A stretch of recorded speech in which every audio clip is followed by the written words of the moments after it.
Hi, my name is Andy Ball, Director for Daviess County Emergency Management. We're here today to discuss severe weather preparedness for the fall. We're here at Third Baptist Church mainly because in October 18th, 2007, as you're probably aware, a tornado swept through this area and did significant damage. It was an EF3.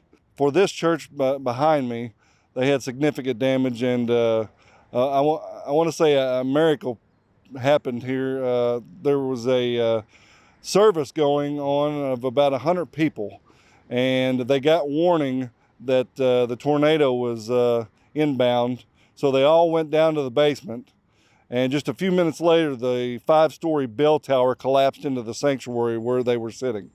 Luckily nobody was injured, and the warning alerts worked, and I think we're even better prepared today with the newer warnings that we have on our cell phones and the WIA on the cell phones and TVs and radios, all the alerts from the National Weather Service.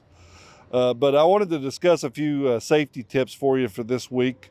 A lot of people feel that springtime is the main primary concern for tornadoes, when actually fall, because we have more hours of darkness, and the tornadoes and thunderstorms, severe thunderstorms, tend to move faster during the fall.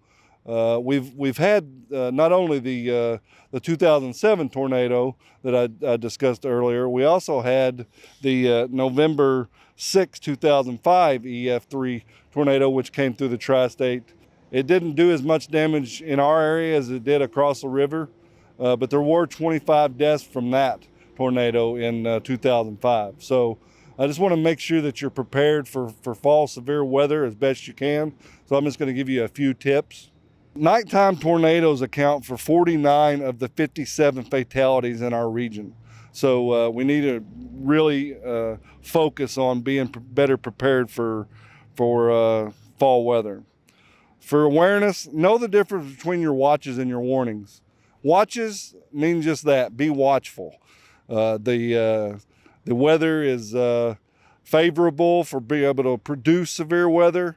Nothing's been seen yet on radar or by a verified spotter, but the conditions are favorable. Whereas a warning means that either something's been indicated by radar, or a spotter has actually seen a funnel cloud or a tornado. Know what a severe thunderstorm is, the difference between a severe thunderstorm and a regular thunderstorm. For a severe thunderstorm, it needs to have 1 inch hail or larger, and then the wind gusts need to be 58 miles an hour or greater. Have at least 2 ways to receive your warnings. In this day and age, there's no reason to be caught unprepared or unaware that we have severe weather in our area. The best way to know that something is in our area is having a NOAA weather radio, especially at night. When I talked about nighttime tornadoes, having that in your bedroom or somewhere where you can hear that weather radio go off. Again, most of the fatalities in our region have occurred at night, and probably many of them could have been prevented had they had enough warning. Designated shelter at work, at church, at home. Practice using the shelter. Sometimes I've heard that people will designate a shelter, and then over time they store stuff in it, and then they're not able to use it in time. So make sure that you can fit all your members of your family or your office or your church into your designated shelter, and make sure that everybody involved knows where that shelter is. Have a plan, and when you create your plan, you don't have to create anything from scratch.